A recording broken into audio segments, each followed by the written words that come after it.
கொஞ்சம் கூட நினச்சி பார்க்கவே இல்லை இந்த வருஷம் கோவில் திருவிழாவுக்கு நான் வருவேன் அப்படின்னு. அவ்வளோ பிஸியாகவே இருந்தான்னு கேட்டால் இல்லை, ஆனால் ஏதோ ஒரு சிச்சுவேஷன் வர முடியாதுன்னு நினச்சேன். பட் வந்தாச்சு.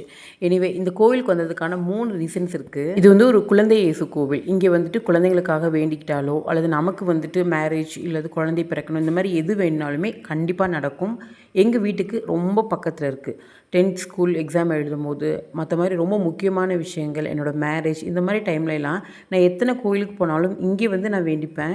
ஸோ அது நடக்கும் அப்படிங்கிறது எனக்கு ஒரு பர்சனலாக ஒரு ஒப்பீனியன். ஃபர்ஸ்ட் ரீசன் இந்த கோயிலுக்கு வந்தது வந்து எனக்கு ஒரு நேர்த்தி கடன் இருக்குது அதுக்காக. செகண்ட் ரீசன் இந்த நெய்ச்சோறு சிக்கன் கறி பிரியாணிக்காக தான் இங்கே வந்தது.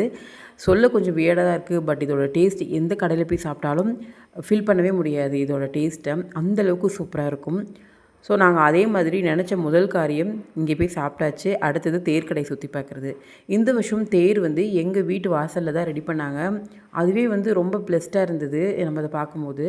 ஸோ இது ஈவினிங் தான் தேர் எடுப்பாங்க. அதுக்குள்ளே இருக்கிற கேப்பில் நாங்கள் எங்கள் மாமா வீட்டுக்கு போயிட்டு வந்ததெல்லாட்டி கிளம்பிட்டோம். கரெக்டாக ஒரு 5:30 அப்படின்னு ஆகும்போது தேர் எடுக்கிற சவுண்ட் கேட்டுச்சு. இந்த மாதிரி டைமில் எடுத்துகிட்டு கொஞ்சம் இருட்டாகும் போது தான் வீட்டு பக்கத்துலலாம் வரும். நான் சொன்ன ஃபஸ்ட் ரீசன் ஆஃப் த நேர்ச்சின்னு சொன்னேன் இல்லையா, அது வந்து இந்த உப்பு மிளகு இது ரெண்டையுமே கலந்து இந்த சாமிக்கு வந்து நம்ம தூவணும். அப்போ வந்து நம்ம உடம்புல இருக்க இந்த மரு அதெல்லாம் வந்து அப்படியே உதிர்ந்துரும்னு சொல்லுவாங்க. ஸோ ஒரு வருஷத்துக்கு முன்னாடி வேண்டியிருந்த நேர்ச்சியும் நிறைவேற்றியாச்சு. 3வது விஷயம் என்ன, எதுக்காக ஊருக்கு வந்தோம் அப்படிங்கிறத அப்கமிங் வீடியோஸில் பார்க்கலாம். அது வரைக்கும் எல்லா வீடியோஸையும் பார்த்து கண்டிப்பாக சப்போர்ட் பண்ணுங்கள். பாய்.